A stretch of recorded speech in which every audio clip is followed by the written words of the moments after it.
Oh, it's free. Okay, well, welcome everyone to our second September 2025 Housing Commission meeting. We will go ahead and start with public comment. So are the folks who are signing up for public comment sign up for a specific item or just general? So I have grouped it into one big public comment Okay. for this. If you want to split it out, we can, but it's a mixture of both right now. We can, I mean, there's only 2 items on the agenda, so probably just have everyone go up front. Okay.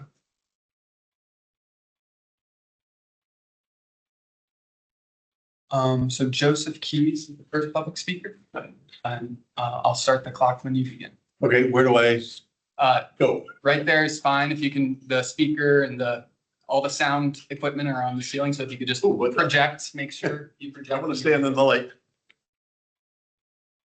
Good evening. My name is Joe Keys. I'm here tonight on behalf of Voice to ask you to recommend that the county board include a Yes in God's Backyard bill in its legislative package for the 2026 assembly. In listening sessions throughout the community, thousands of Virginians have told us that housing affordability is one of their top life challenges. You've heard the stories. Households are suffering. Voice believes this is one of the moral issues of our time. Many congregations today are saddled with property that is draining their resources. More than a few have discerned a call to help their community by building affordable housing. Seems like a match. Congregations reducing costs and living out their mission, and communities gaining badly needed housing. But local zoning restrictions mean this mission often requires years and big bucks from cash-strapped congregations. Church of the Resurrection in Alexandria spent a year and about $100,000 just to get the rezoning to build the Spire apartments. UUC gave up on a housing project after learning it was on the wrong side of Route 50, and a zoning change would take years.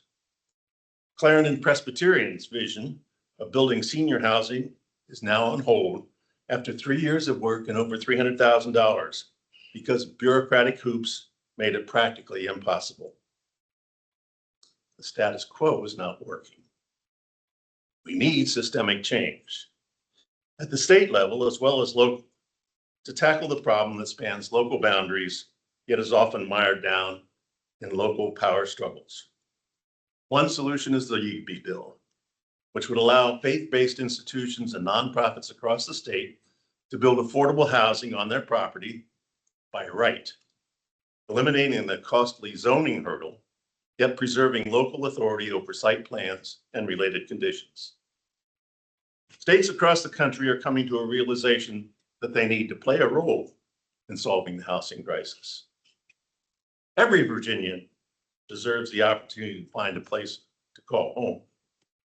Please tell the county board members it's time for Arlington to step up and say yes. Yes, we are 100% serious about solving the hard housing shortage. And yes, we support the YIGB bill. Thank you. Thank you. Next up, we have Alice. Alice, are you there?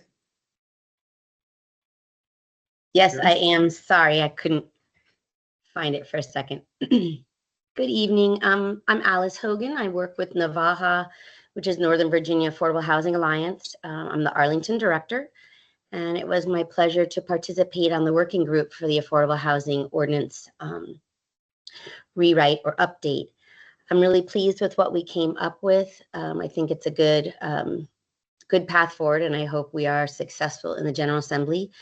Just a few comments. One is that there was discussion about having some sort of minutes or other documentation that would go with or after whatever recommendation the commission gives to the board that would kind of show a future working group what was discussed, ideas that came through, priorities, questions that remain, that kind of a thing. So I would be happy to participate in putting that together. And then a couple things on the document itself. It states that after passage, let me see. Okay, recommend that following passage of the legislation. I was wondering if we wanted to keep that language because even if the the legislation doesn't go through, probably a working group should start down either of these two paths so we don't lose more time. So that's just a consideration about language there. And then either in that document or perhaps in the notes that we will also provide, I think there's an opportunity for the board to establish whether or not a cash contribution is their priority over on-site CAFs, and maybe having that discussion about value and, you know, trade-offs with on-site versus, you know, that kind of 1 to 4 level of investment. So those are my comments, and I'm happy to chime in on anything as you get into the ordinance as needed. So, thank you. Thank you, Alice. And next we have Aaron Hill. Hi, my name is Aaron Hill. I'm a resident of Leon Village, and I come here because my largest priorities as a resident in the area are securing access to more affordable housing and access to mass transit. And so I'm very overjoyed to hear more thought being put into the affordable housing ordinance in the area. I think that encouraging developers to add more affordable housing units or to contribute to the Affordable Housing Investment Fund are, of course, noble and admirable goals, and I hope we're able to accomplish that. I did want to say that I am originally from California, specifically from the San Francisco Bay Area. And in that area, you know, we all know that it has seen just about the worst housing crisis in the country. And a lot of that has come from good intentions that have ended up killing developments and actually restricting the access to housing. And so while I hope that we are able to find a better version of the affordable housing ordinance, I think it is very important that we make sure that it ensures and betters a streamlined process for housing development in Arlington and in Virginia, because requiring affordable housing for development or even offering it in exchange for bonus density, while nobly intentioned, can restrict in the end sometimes the ability of developments to be completed at all. And I think that, you know, 150 market rate housing units without any affordable housing is better than if the project doesn't move forward at all and if we're left with, you know, a parking lot in the middle of the city. And so I just wanted to ask that all of you consider, as you work through the working group's recommendations, to think about that carefully and to make sure that we're doing everything we can to make sure that more housing is developed so that more people can continue to move here and live affordable lifestyles. I yield the rest of my time. Thank you. Thank you, Aaron. And John, I know I don't see you sign up to speak, but there's a letter from the chamber today. I'm not sure if I was had a chance to distribute that. Did you want to say anything? I mean, I can see quickly. Again, John Musick, Government Affairs Manager at the Arlington Chamber. We submitted a letter to the Housing Commission, essentially noting that as we move ahead with considering these recommendations of being mindful of the consequences upon future production of housing unit, these recommendations and have tremendous consequences for housing policy across Arlington, and we just ask you to be mindful of the impact that it could have on the production of housing as well. Thank you. Appreciate that. And the letter. Okay. So our next, assuming there's no other public comment, our next item on the agenda is receipt of the Affordable Housing Ordinance Working Group recommendations, discussion, and action. So Brian, do you want to give us a report of what the subcommittee's been up to and what the recommendation is? Sure. Thank you. Yeah. Oh, evening, everyone. Really excited to share some of the results from the working group. And I think all the people who are part of it, we began, I think, back in February or March of this year. So I really appreciate everyone joining in and helping where they could, because it's really important work. So over the time that we spent, we first looked at what the Affordable Housing Ordinance is, where it came out from, right? It's a 20-year-old document. The process began in 2005 and was finalized in 2006. We did a comparison roughly of what was being done in different localities like Alexandria and Fairfax, since they also have ordinances of their own, though there are unique differences there, and the Hub was actually grateful enough to do a presentation for us to explain some of those unique differences and how it's not exactly an apples to apples comparison. So with the knowledge moving forward, we looked at ways in which we could possibly alter the ordinance in order to bring cash contribution rates more in line with the value of on-site units. There was a study done back in 2023, commissioned by the county, that showed there's a pretty significant disparity there between how often developers would choose the cash contribution option versus creating on-site, off-site, or far away units. So the four different ways that you can be in compliance with the ordinance. So as to make sure that we not only were getting our due in terms of AHIP cash contributions, right? Because those, by the function that we've had a significant devaluing them, we were not getting the true worth of them in terms of AHIP or a commensurate amount of on-site units. And some examples of that are 2,500 Wilson plan we did at our last housing commission meeting, where I believe a 2-bedroom was going for about $600,000 to create, whereas the cash contribution that the applicant for was about $730,000. So you can see that one unit eats up almost the entire amount of AHIP contribution. So that's one of the key things we're trying to address there. But throughout that process, as some of our speakers have pointed out, it is a very nuanced issue, and pulling one string out of the large ball can have effects on other parts that you don't really fully understand until it's been played out. So throughout all of that, and with careful consideration from both staff and our county board liaison, Maria Coffey, as well as State Senator Barbara Vola, who helped us understand kind of the multiple layers of this, because we would have to first not only move this through the county board, but also, of course, get this through Richmond. With their advice and suggestion, we decided on a pathway forward for the county board to first obtain the authority to alter the ordinance on their own timetables, in line with the general needs of Arlington and involving policy goals, as well as a handful of recommendations that we would advise afterwards, which is what Alice was alluding to, if and when said legislation would be passed.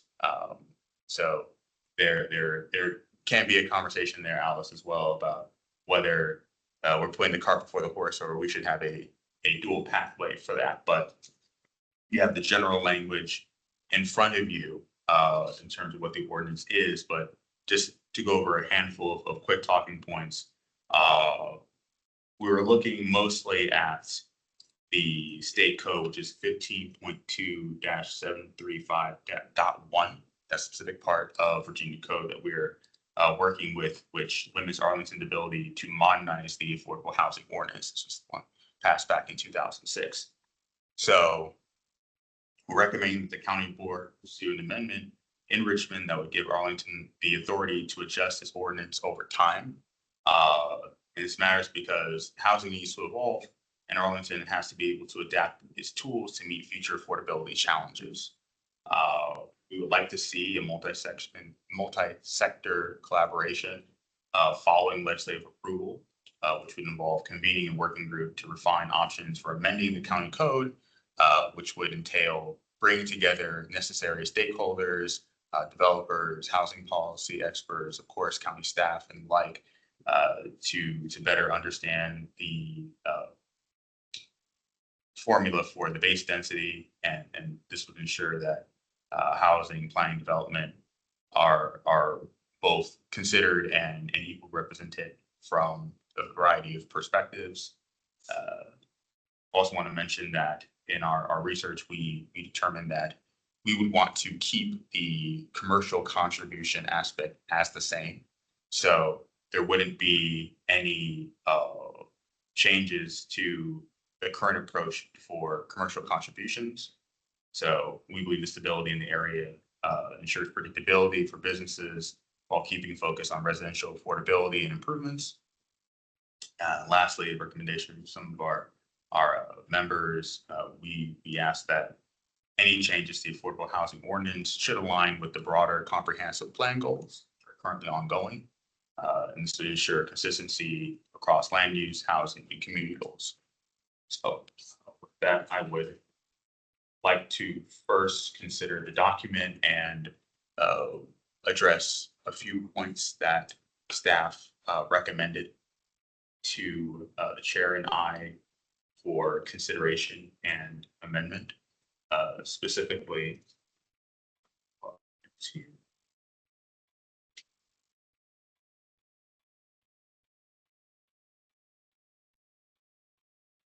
so I'd like to look at first in the ordinance for consideration the third line where it begins with flexibility. I would request that we change the language of flexibility to authority. And I believe that better reflects what our ask is, right?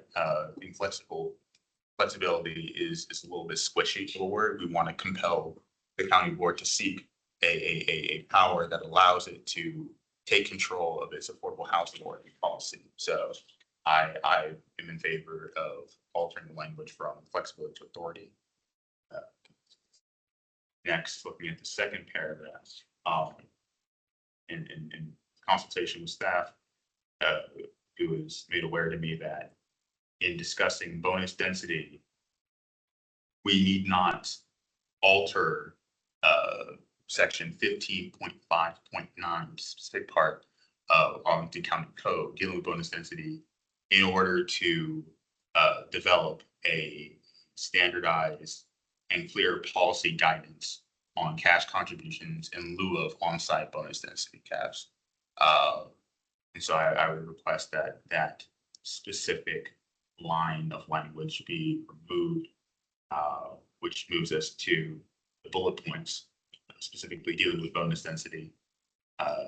Here, it was stated by staff and the county attorney specifically that the phrase monetize is a very particular word, right? We don't want to give the impression that we are doing, pay to play, that we're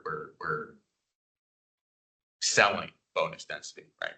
And so I think saying in lieu of, which is already the language being used in code, right? If you look at 15.2-735.1, they do use the phrase in lieu of as the terminology referring to how developers can be in compliance with the affordable housing ordinance. So, for example, you would say a cash contribution in lieu of on-site caps, right? So we're really, moving to be in line with the currently used language here and avoiding words like monetize, which can be legally fraught.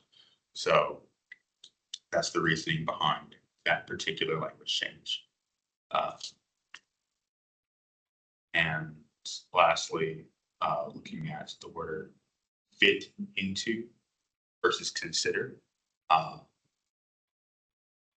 believe that using the phrase fit into was simply It's a timing thing. yeah. Comprehensive plan update process is probably going to finish before this Thank you. starts or finishes. Yeah. There's because the process ends next year, summerish. Yeah, it's some point next year. Okay, so with that time, so let's assume it's June, right? With that timetable, we may not be able to have all of these things. Actually, no, in fact, if it is in June, then if we were to have legislation pass, it only come into effect in July, right? That's when legislation kicks in. It's passed in March, but only kicks into July. So even by an optimistic prediction, we would most likely miss the window for having this specifically enshrined within comprehensive plan, but that doesn't stop the county board from considering what's already taking place and using those intuitions to inform the comprehensive plan process. So we'd like to change the language from fit into to consider to reflect this time window here. That basically summarizes the changes in the document that you see there that I'd like to make, and I'm opening up the floor to discussion. Thanks, Brian. Before we open it up to commissioners, one, I want to say thank you to you for chairing the subcommittee, as well as all the members who participated in the subcommittee discussions, both as members of it, but also experts and folks who came in to provide guidance and advice. I think, people worked really hard over the last few months and tried to come up with the best option for moving forward, and definitely appreciate the hard work that went into that. I was hoping you could give a little bit of background on, because I think this recommendation is different from what a lot of people going into this process and with the charter assumed would come out. I think a lot of people assumed there would be a specific recommended change to, the formula or how we calculate what developers do contribute or the number of on-site or off-site units they have to provide. So how did what caused the working group to go from, I think initially its sights were set on let's make specific changes to let's ask for legislation that just gives the county board the authority to make its own changes to its affordable housing ordinance? Yeah, I mean, there's a number of factors. One was we realized the kind of like interconnectedness of this issue as we're going on with a number of other moving parts. So is somewhat expressed there in the bullet points. But as we're talking about this, we're not just talking about the base density, right? We're also considering bonus, we're considering the commercial contributions, any potential future work that would be done with the ordinance. I think as we considered all these pieces together, we realized, one, we would need far more time to adequately understand the ways in which they played together, right? We also would need to first bring together a set of players, I think, that need to also be represented to the conversation. Some of the larger developers who would most likely want to have some sort of input in this process, in addition to just the county being able to get a better grasp, staff, I mean, as to the sort of Goldilocks number, right? How much do you ask more in contribution for on-site units, right? And I think that was one of the points that our members grappled with in the later meetings, is trying to understand, okay, let's play with some numbers. Let's see if we pull this lever, what output do we get? And so staff, and many thanks to staff for working with us throughout this process, ran some hypotheticals to see what the outcome would be. And in some instances, the numbers provided would be significantly deleterious to the county. And so we wanted, with that knowledge in mind, to make sure that the county both felt they had all of the facts they needed to make an informed decision, and that all of the players represented that would need to be there in the conversation so we could have consensus on this issue before we move forward with giving a specific number. Because once you do that, that's set down, right? I think we see now kind of the unintended consequence of putting exact language in the code 20 years ago, because now here we are. So I think having a more flexible document that has been crafted over a longer period of time, where the county board is able to take a larger role in negotiating the process and figuring out, again, what that ideal formula would be is the wiser solution. You, Brian? Nikki, you had your. So yeah, I was just wondering about the cut to and standardized on the subsidy. Mhm. I think that was a big one, sort of about the developer. Mhm. And that one, and I welcome more input there, but personally, that was one of the areas that I was a little bit less confident on regarding the change. So I see that there are some staff online as well, who are helping and looking at some of the areas where changes may be necessary. But I agree that standardized was a particular phrase that was sought by developers and those who were conscious of the risk of uncertainty with the ordinance. And so having some sort of I don't want to say guidebook, that sounds a little too prescriptive, but at least having some sort of rule of the road, right? To make things a little bit less opaque with the bonus density question would be useful. So I'm open to conversation on that particular point. Given that there was, I think, some well-intentioned logic behind having that phrase standardized there. Where's the phrase standardized? Third. Oh, and standardized. Yeah, there's. Just so, but this is saying that the policy guidance on cash and LIU on-site should be standardized, but during the working group, it wasn't just whether to use cash or on-site, it was also the actual bonus density, what that was should be standardized. So that's saying the cash contributions versus on-site for bonus, which was discussed as a potential thing to look out.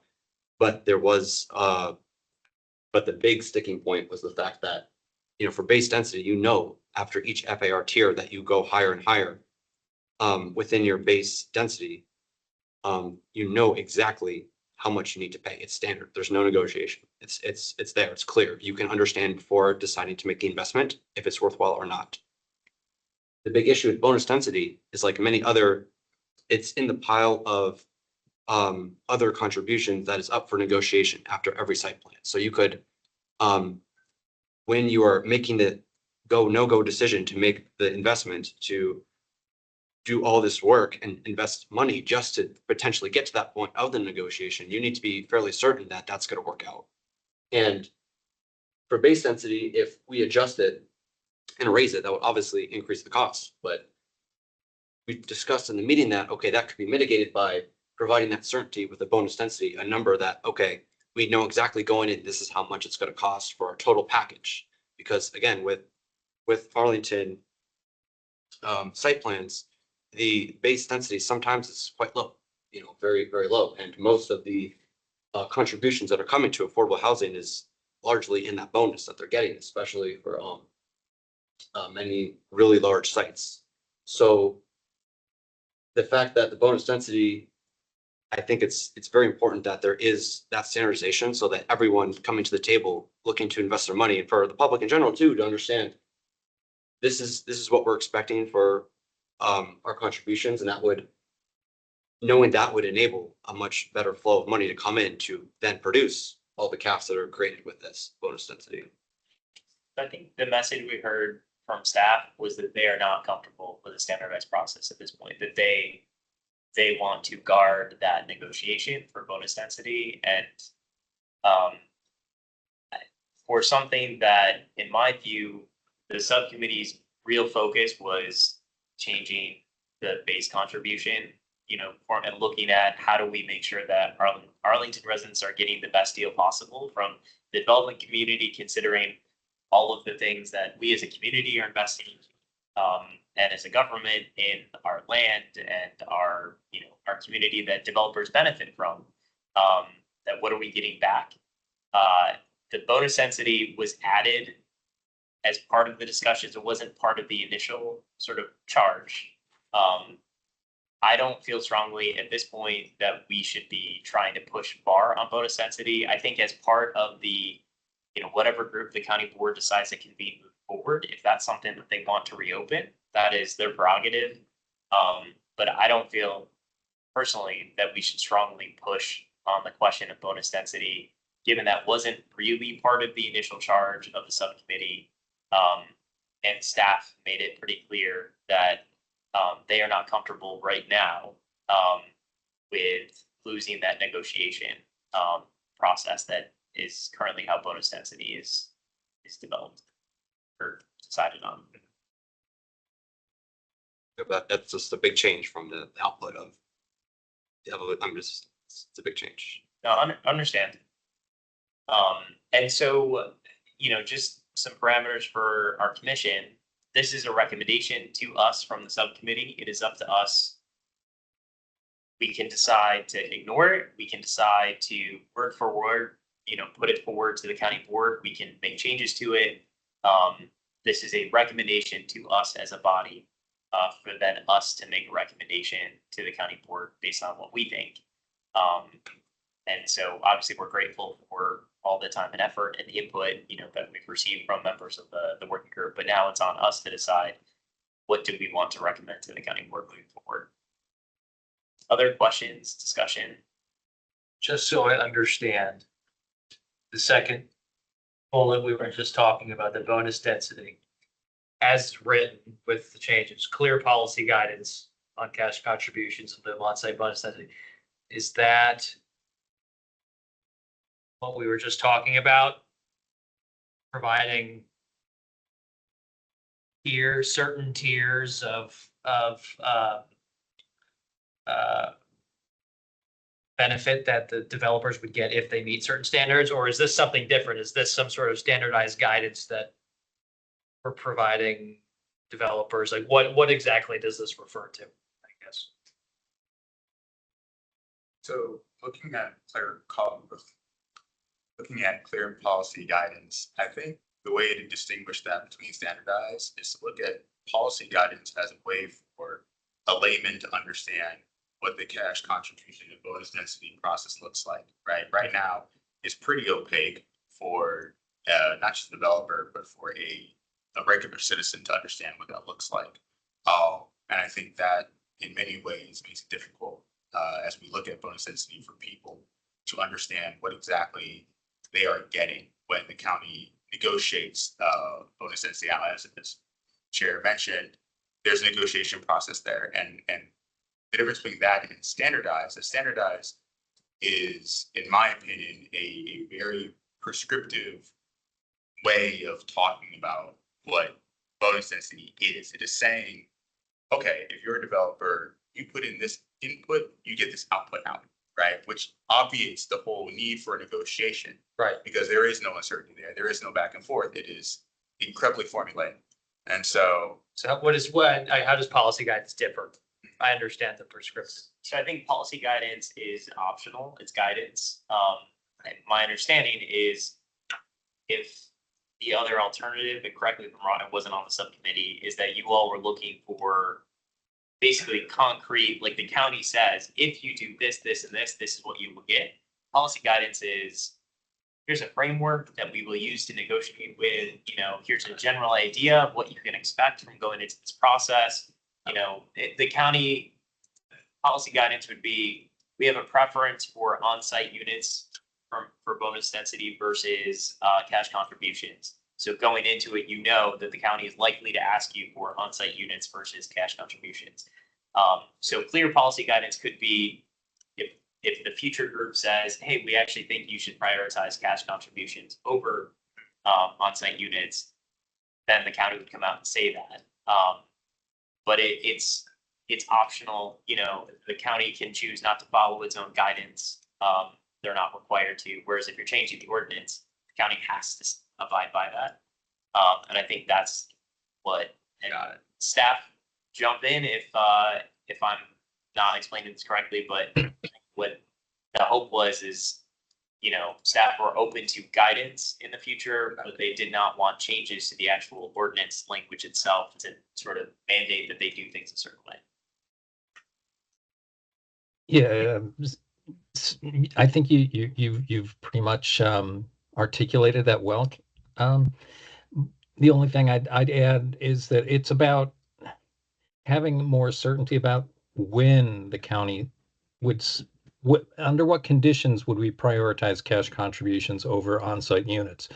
There've been a number of projects in recent years where cash contributions have been the preference, and I think there was just the question, developers said that they would like, more certainty or more to better know when the county would be open to entertaining that. And so I think having the policy guidance would kind of establish what are the criteria.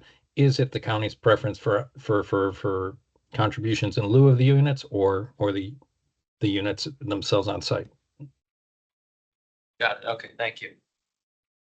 And the way that I sort of view this recommendation, we had talked about this, with staff, the other day as well, is I think the main crux of this is really the first paragraph.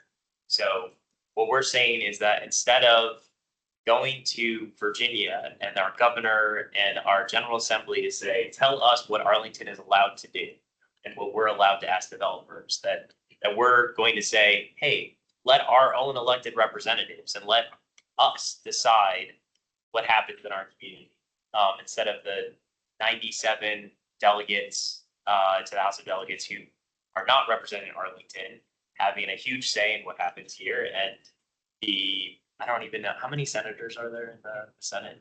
40. Okay, so having 38, because we have 2 senators, basically decide, okay, this is what's going to happen in Arlington, and we've decided this is how you're allowed to ask for affordable housing contributions or on-site units, saying like, no, our county board should have that authority again. And it's not saying a specific, and here's any changes you should make to it.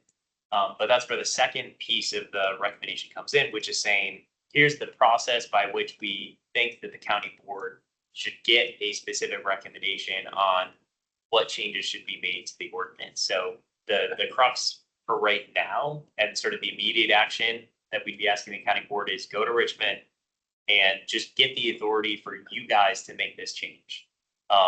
Once you do that, or maybe in parallel, form a new body of representatives from the development community, advocates, community members, housing commission, what have you, to come up with the specific changes, because the subcommittee, wasn't able to do that in that time frame, and for a host of reasons.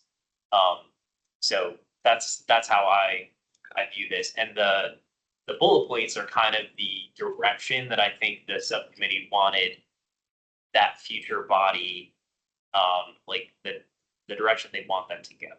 Right, but they're also sort of a works noted from our group, so you get a sense of what some of our thought process was going through the work of the working group through those bullet points, right? These are the constellation of our intuitions.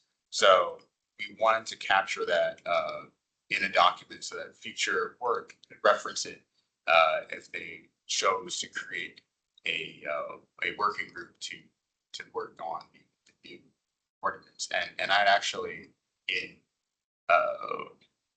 piggybacking off of Alice's points earlier, looking at the first sentence of the second paragraph, I do think there is benefit in setting up a process in tandem rather than having one thing precede the other, because I think the county board should be looking at creating a multi-sector working group, regardless of what happens, in order to better understand the ordinance and to do the work that I think they are better empowered to do. So perhaps we could remove that small clause of following passage of the legislation. I'm not particularly married to that, but understand the inclination to remove it so that the county board chooses to not necessarily prioritize one and then discard the other, right? I don't want them to look at the second paragraph and both and say, oh, well, cool, but we're just going to throw these in trash. I think these are important, especially it took months to develop, and I would hate for the county board to just have to reinvent the wheel and come back to what we came back to. Keep Brian. I want to go back to the standardized piece and the bonus density piece, because I think as a recommendation, taking those things out takes a lot of actionable things for this group to pursue. And it just, I mean, it's a recommendation. And then on top of that, it's this group has the following understandings. So I just feel like, from my point of view, that you're taking out an opportunity. And I understand the staff's point of view. I'm not surprised by it one single bit. I think you can standardize things in a way like staff mentioned, you know, it's the when does this happen, the where does this happen, the how does this happen, so that the development community has a roadmap. And I think that that's what kind of goes away by striking that language. I think it would be helpful for us to break this up into two pieces. First one, the first paragraph, and just see if there's questions or comments on the first paragraph, how people feel about that, and then go into, you know, the second piece of it around sort of future how decisions or recommendations will come to the board for making changes. So for the first paragraph, thoughts from commissioners, or does it make sense to people? Are people supportive of that? Are they not? You know, does anyone have any concerns with it? I'd like to get that understanding before we move on to the second piece. That's basically just changing one word. Oh, What we said, the content itself though, Oh, okay. yeah, in general, Yeah. not simply the change Maybe- or the flexibility, but the. Because right now we're gonna look at. I mean, I will say, the like, first half, but what we send to the board is gonna be our own letter that's gonna include this, a summary of this discussion and like where it says the group has the following understandings. I don't think that that's gonna go forward, like that phrasing of this. I think it would be like, we make a recommendation to the county board on, we think you should develop, or you should convene a multi-sector working group. And the working group should consider the following, like when they, you know, do their business or whatever. So it's less of a focus on, this is what the subcommittee was thinking about, or there's understanding. It's just like, here's our recommendations for what that group considers they make decisions. Because I think, to me, this is the subcommittee's telling our commission, these are our understandings. And then we're deciding whether to turn those into recommendations to the board or not. Question then becomes whether or not housing commission believes that the understandings that the subcommittee came up with are worth transmitting to the county. So if they are, then I would hope to see that language adopted in the letter to the county board, and can have that conversation after we finish discussing the first paragraph. But the first paragraph is specifically dealing with the legislative aspect of this, right? So to the chair's point, I think it'd be useful for us to come to an agreement on first acknowledging whether or not we believe that language, that this goal of granting the county board authority from Richmond to change the ordinance as it needs to respond to our housing needs is something we want to pursue, right? So it's something we want to do independently of the second paragraph they're on.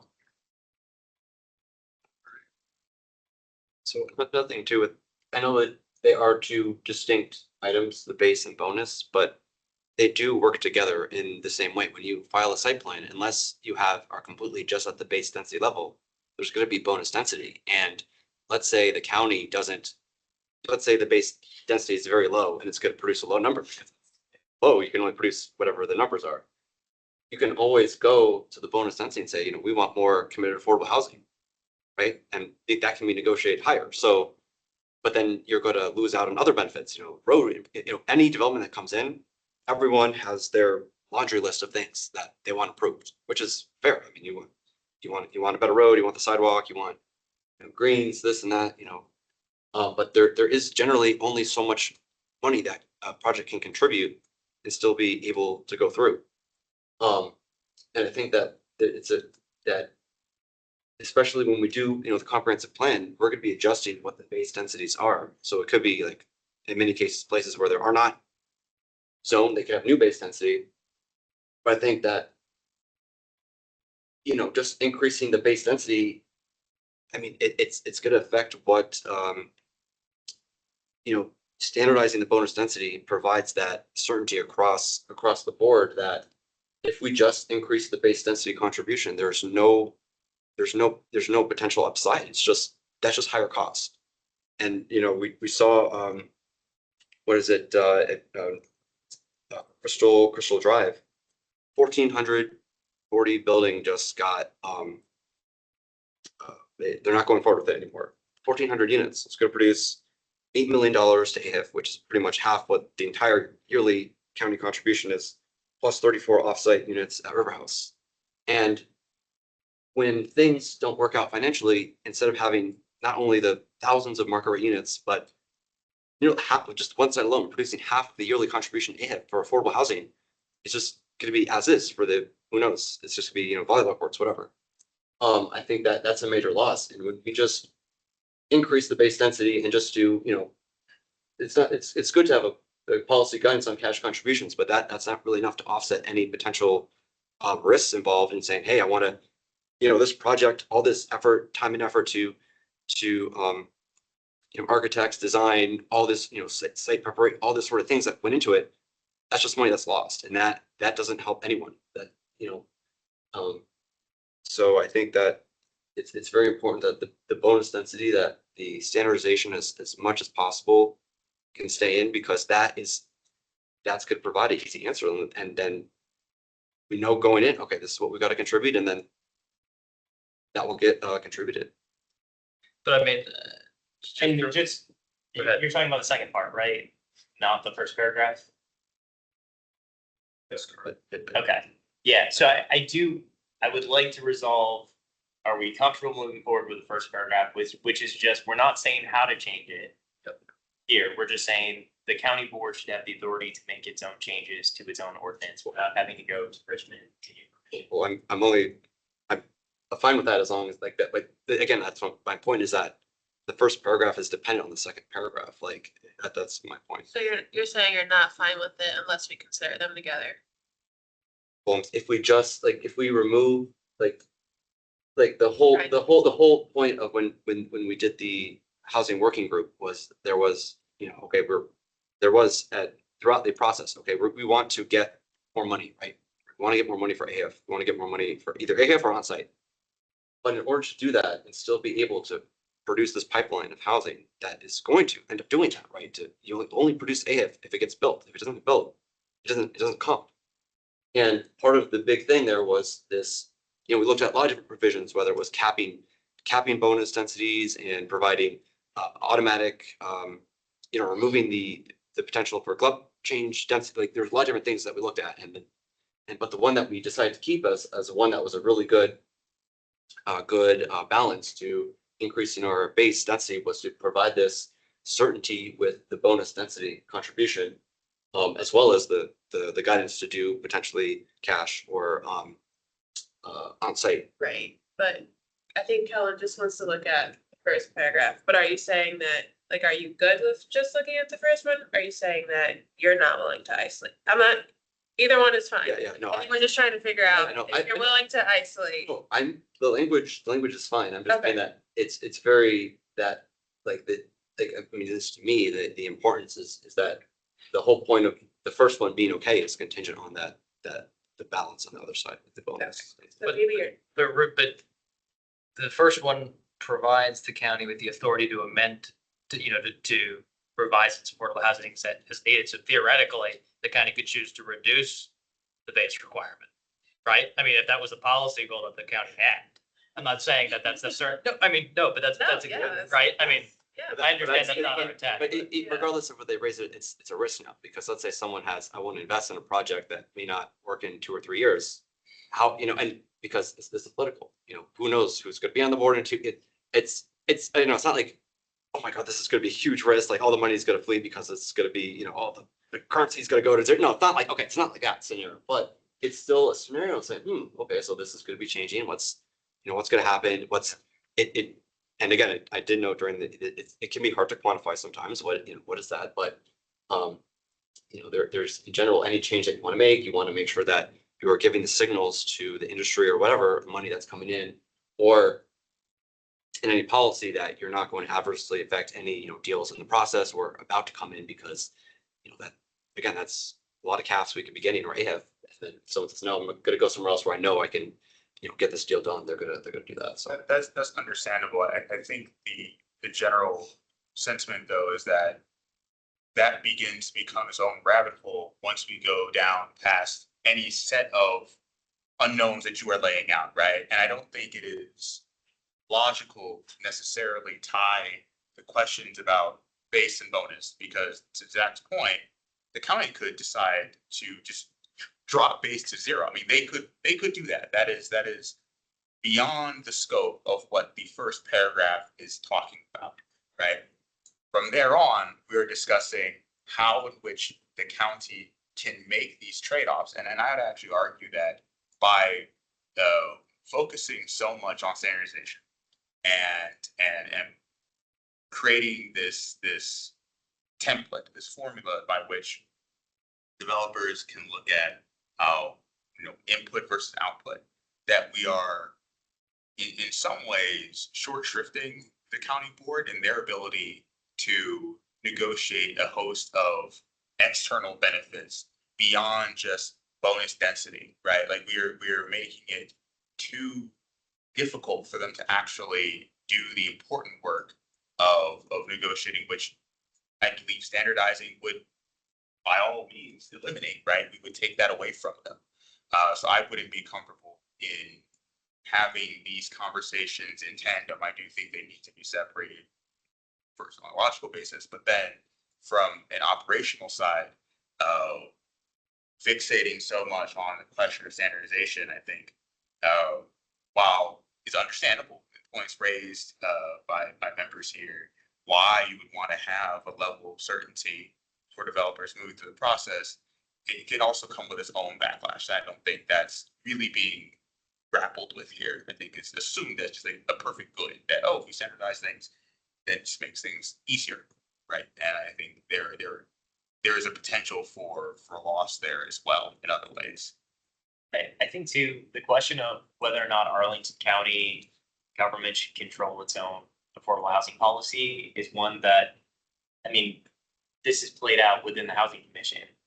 We've been complaining about the number of CAF units or cash contributions for years on this commission since I joined it. And the response is always, well, we don't have any control. We can't change that. The General Assembly controls that. And when we talked to the board about making changes, they said, not until we have a Democratic governor and complete Democratic control of the General Assembly, because we do not trust that Republicans will not try and screw us over if we try and change it with them having any levers of power. So without having local control, it means that we are subject to how the state votes for governor and, how the state votes for who their delegates or senators are. And I don't think that control of Arlington County's own local affordable housing policy should be set by those factors. It should be set by what the people of Arlington want, in consultation with their elected leaders. And so that no matter what changes may be made to this, we're not in a similar situation where in the future we say, well, we really want to change it because the development community is asking us to change it. The community wants us to change it. We say, oh, but we can't because Richmond doesn't want to. And I like the idea a lot better of our county board being able to set its own policy and say, this is what we think is best for Arlington, and balancing the needs of the development community with the needs of the community overall. So that's why I think that number one, the first paragraph should definitely be supported. I think Senator Favola as well said, why would you ask me for specific changes? The General Assembly should not be making specific changes to Arlington's affordable housing policy. The county board should, what you should be asking me for is the authority for the county board to make their own changes.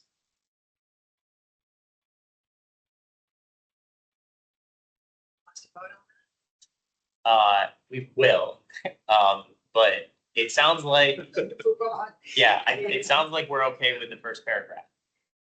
So moving on to the second piece, which is the recommendation to the county board of how they should consider potential changes to the ordinance, once they have the authority to make those changes themselves. So having a multi-sector working group, does anyone have any issues with the concept of having a multi-sector working group? Okay. Again, the focus here is on base density and not bonus density because I think mainly the board already has control over the bonus density. And so I think staff did not feel that that needed to be included here because it's already something that they can change. In addition, any recommendations that would create a policy guidance wouldn't necessarily have to be accompanied by a change to the specific part of Arlington's code there. So in terms of redlining that third sentence of the second paragraph, that was lost behind it, that not only does the board already have control over it, but it's not important, right? Like if you want to talk about having clear policy guidance on cash contributions on site, you don't need to touch 15.5.9. That's not necessary. So digging into the bullet points, first one, base density, the cash contributions resulting from the affordable housing ordinance are not commensurate with the value of on-site provision. That's sort of establishing a fact, I guess, like it's not really an opinion, it's just like these two things are not of the same value. They were supposed to be, but they are not currently. I think the commission has already said that, and we can make it clear here, do we think that they should be equal value? Or is that not something that we want to be explicit about in this? I would be wary of making them exactly equal. There are a number of members of our subcommittee that I think reason that having bound exactly one-to-one could make making on-site too expensive, right? So I think having a little bit of flexibility there, where there's maybe a 60-40 ratio, not exactly is probably in our best interest. So I would recommend we not specify that these things be brought into complete parity. Are we okay then saying that we think it's a problem that the cash contributions are not commensurate with the value of on-site provisions? Sure. So that the housing commission, our letter to the board would say, like, the commission thinks it's a problem that cash contributions from the affordable housing ordinance are not commensurate with the value of on-site. I think you can say that it's a problem. Doesn't mean that you're, instead of talking about Without proposing a things, but just say, we agree that it is a problem. right, and perhaps you can add language and say, and we seek that the county board develop means by which these two are brought into closer alignment, but that's just something to change. Thoughts on that language around, like, and we think that the multi-sector working group should take steps to bring them into closer alignment. It just, to me, flows logically from the first point. So we're recognizing established fact, and we're recommending that you, as a part of the work process, develop means by which these two elements are brought closer into line with one another, but not necessarily saying that they need to be exactly like. Any other thoughts on that piece? Okay, bonus density. So since there's some different views on the best way to move forward, can we articulate the problems with bonus density that the subcommittee expressed? Like, what are the issues that they felt like this is a problem for developers, or this is a problem for the process today? Like, what specifically, like, what was this direction going to solve? Right. I could tell there are a few members of the subcommittee here in the room. But there are a few more online. Alice was a member as well. So Alice, if you don't mind sharing some of your intuitions from our conversation last week as well. Hi there. My recollection is that, bonus density being negotiated is just kind of a black box, is what we were hearing, so that going into that process, developers don't know what will be asked of them closer to the end of the process. And so to be able to know what that is helps them decide whether or not they can move forward and get their finances in order. And also it's on maybe even on the community side, right? Like no one knows how much the county will benefit having provided that bonus density from one project to the next. So it's just very unknown. So I think that, that was where that standardized word came from. Like maybe that's a strong word, but we could even say something like consider standardization, or something, because this is not what the county is going to do. These are ideas that this working group, and then you all as the commission will give them. Then they're going to rework whatever scope is actually given to a working group if they choose to form one. So I don't think like the wordsmithing is crucial at this point, but I do think that's if we get the general idea out there. And then oh gosh, there was one other thing. Oh, and then it kind of dovetails with the idea of cash contribution versus on-site bonus. So to me, it's an opportunity to ask the board, to ask a group of people to take a look at several of these aspects and bring further recommendations back to the board at a later date. So that would include, do you want to prioritize cash over on-site? And if so, when? Like Russell said, maybe they don't want something that's like one or the other, but maybe we could describe circumstances that would give people a sense, generally speaking, this or this, stuff like that. So those are some of my memories. Thank you. Thoughts on any of that? Doesn't that word clear policy guidance kind of encapsulate that? Yeah, to an extent. Actually,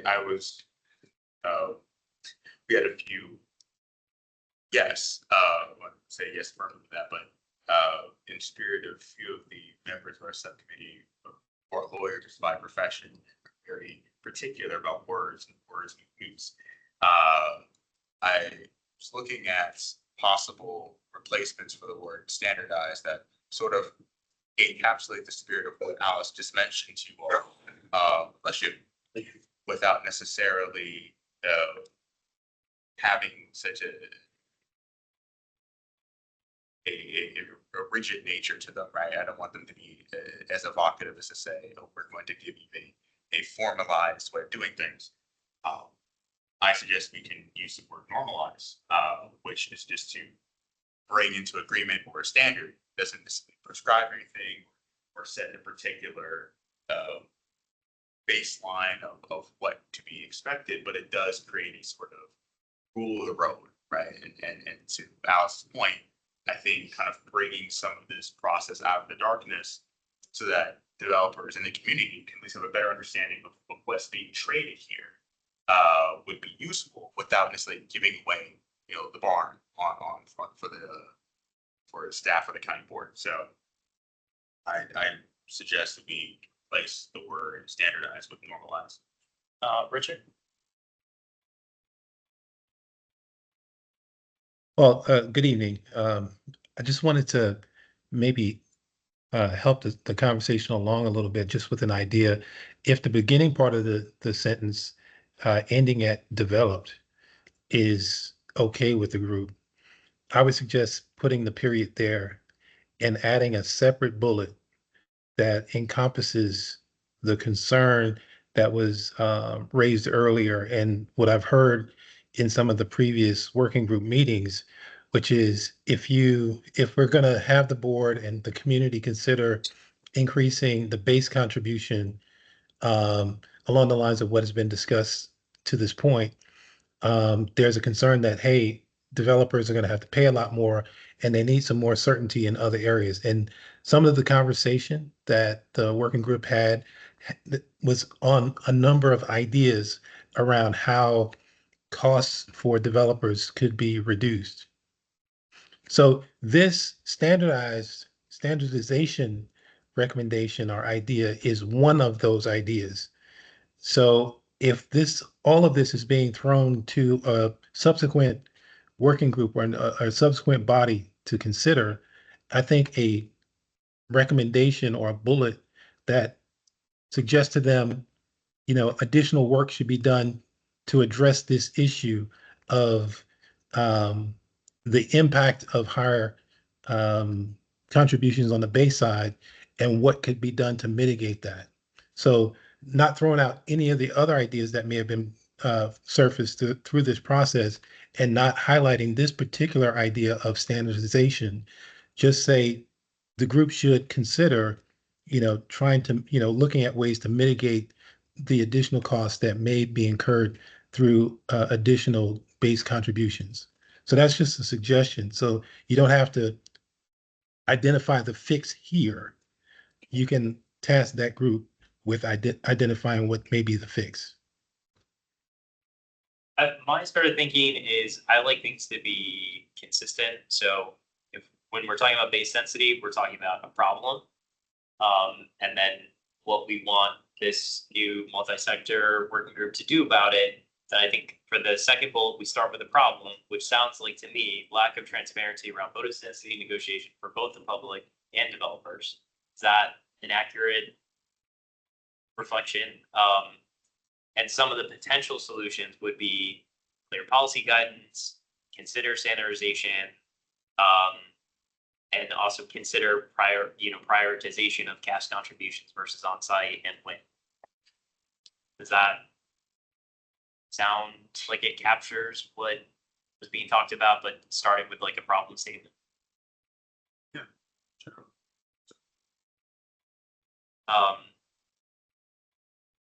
And I think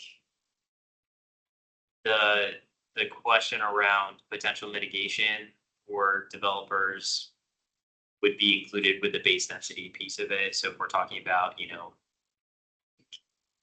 these are out of sync, the, cash contributions to on-site provision, and we want the working group to bring them to closer alignment. And that's when we would talk about and consider potential mitigation, like measures for the development community. Any objection to going back? Can you, are we gonna type that out, or I don't know what? Yeah, so I'm gonna write a letter and I'm gonna send it to you all to provide comments and feedback, because there's no there's a deadline, but it's not like a hard, oh, Saturday is the meeting, we have to have it approved. So this will go back out for you. So I'm writing down my notes on this, and then I will send out, because this letter, it's gonna be more than this. It's gonna be why did we form the subcommittee? What were the goals of it? There's a lot more to it than just this, that is going to go to the county board to explain to them why we did this, and to the public, where this recommendation is coming from. So, yeah, that is my plan. This, but giving the commission time to review and suggest edits, and that we can figure out the specific wording. Yeah, so for bonus density, I had, there's a lack of transparency around bonus density negotiation for both the public and developers. The working group should consider, potentially clear policy guidance, or consider standardization, or consider prioritizing cash contributions versus on-site, and when that would be prioritized. Yeah, I think almost simpler to say any bonus density. I mean, yeah, I like, should be more transparent, but I think the bonus density, the whole, it can just be, or if we're gonna get the bonus density provision can be modified to compensate for any changes in the base density. But then there's, I don't know, the suggestion, another bullet can be made, then also should consider other changes to offset as well.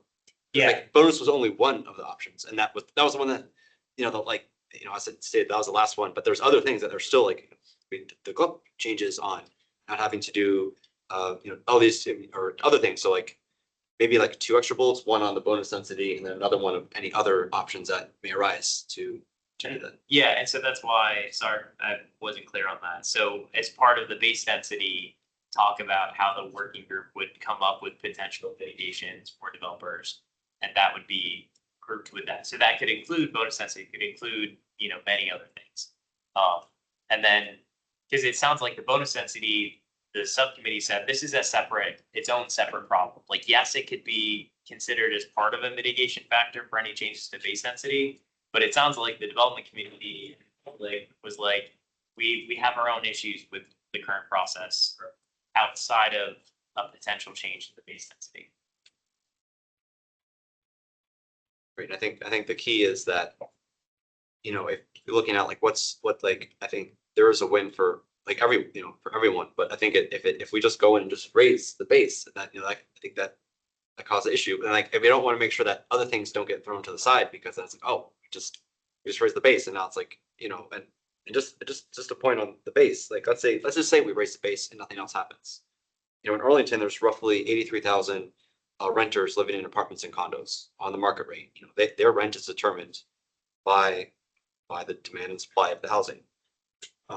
Raising the base density, the only way it would help someone already living in Arlington is if they would qualify for that potential net new cap that is generated. But for the vast majority of renters, there's no gain to be made. All that does is going to make it harder to live in Arlington. And for the people, the households living in caps, roughly around a little over 11,000, they already live in a cap. They have their rent is locked in based on the AMI level. So yes, the new caps can help existing Arlington residents that would qualify for it, or potentially new residents moving to Arlington. But the vast majority of the renters, households in Arlington, just by increasing the base contribution, the community, this is the majority of households in Arlington, would not see a direct benefit from that. I think that's important to understand. So actually, I think Jason has a really good point and it's worth exploring, but I guess I guess 2 questions. Is that a question we should explore at some point, either outside of the scope of this, or does that fit within sort of what we're doing? It feels very important, but opening up a whole can of worms that goes beyond the remit of the original subcommittee. Throwing that question out there, but I do think it's important. I would love to explore that question at some point because I do think it's critical and affects the housing stock in Arlington. I mean, I think to some degree, our recommendation is saying, wash our hands of this, like county board, you appoint some people to figure out how to do this moving forward. That was a choice. Like we could have said, we think our subcommittee should continue. We still could say that. That was not the recommendation of the subcommittee. Can't force them to continue serving if they don't want to serve. What we're saying is, yes, these are all very important issues. We did not come up with a specific recommendation on how to solve these, but we think that you should appoint a new group to do that. So for any of the issues that we're raising today, could the Housing Commission say, hey, you know what, we're gonna figure out an answer to this and recommend to the county board? Yes, we can do that.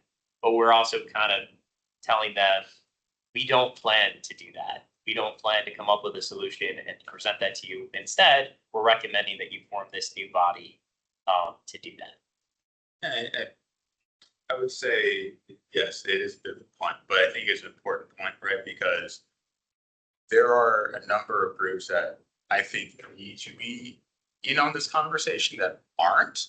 And I would not want to be the one to be in a position to have to prescribe a certain solution, right? When I don't have those voices, at least in the negotiation. Doesn't mean they have to agree to come up with, right? There are a number of larger developers, for example, that while we had representatives of the developer community in our subcommittee, right? So we did have that input. Some may wanted more direct collaboration with the county, and this wasn't the forum for that. And so I think having not only that perspective, but the weight of the county board involved in the process where they have direct control about what happens with the ordinance is important. It was done before back in 2005 when this was originally written. There are a number of other instances, like Arlington Boulevard, where the county has gotten more directly involved in trying to establish what their priorities are. I think there's a sort of responsibility the county also has to exert a level of guidance and have some skin in the game with it, right? And trying to crack whatever comes out of this. So I'd say that giving the county authority to move forward as it needs to is a good in its own right. As Chair said, I believe that allowing Arlington to decide its own housing policy is important in and of itself, but also whatever process precedes that that we've described here should be succeeded with a fulsome conversation from a representative group that the county should have a stake in. Okay, other discussion on that specific bonus density? Okay, commercial contribution to be continued as is. Does anyone have any objection to basically saying we're not recommending that they change anything related to the commercial contribution piece? Okay, and then the last bullet, any future work should consider aligned with, the comprehensive plan update. Does anyone have any issues with that?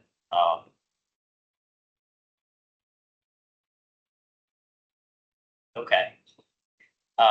So assuming that there's not further discussion, so my recommendation, if someone would like to make a motion, is that we recommend to the county board, we explain the subcommittee process, why we did it, what we set out to accomplish.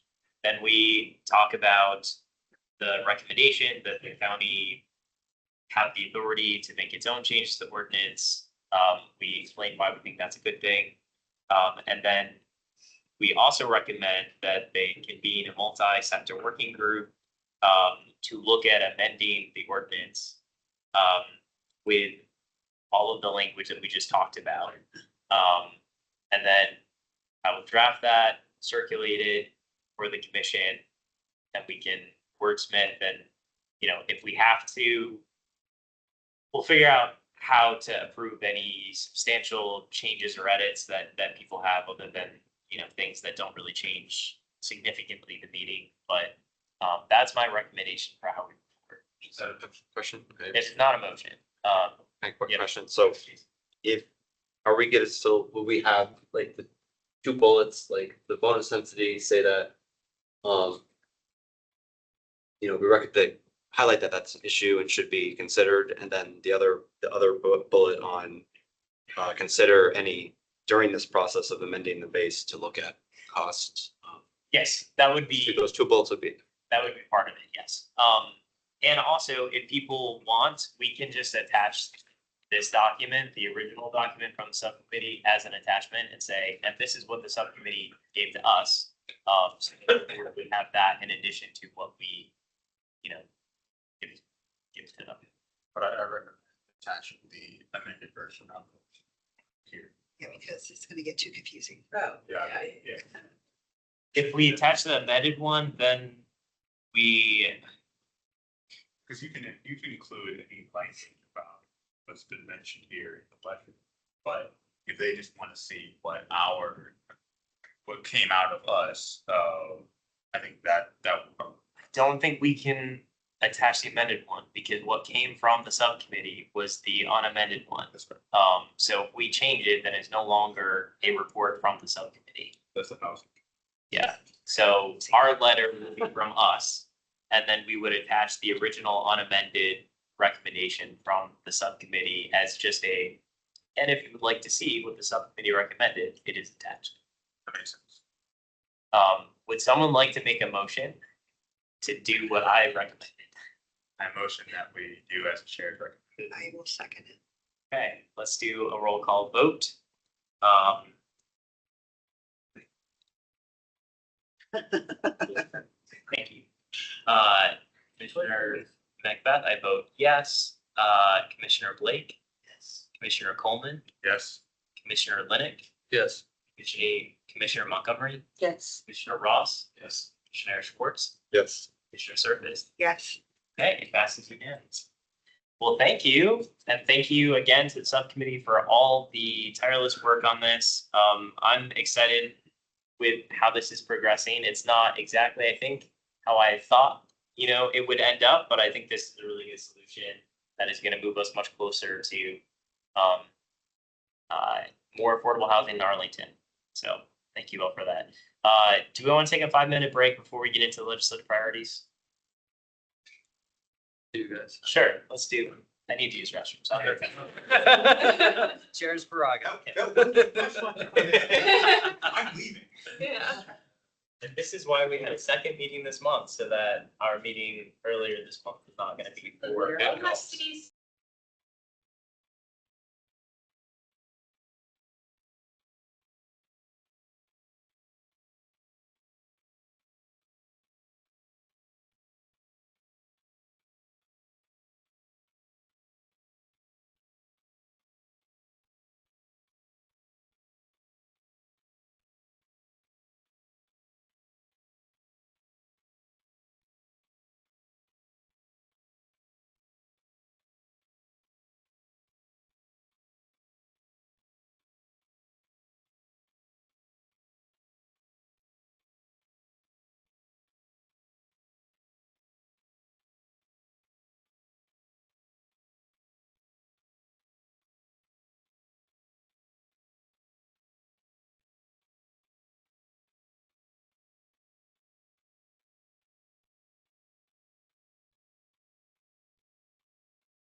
let's get back to our agenda.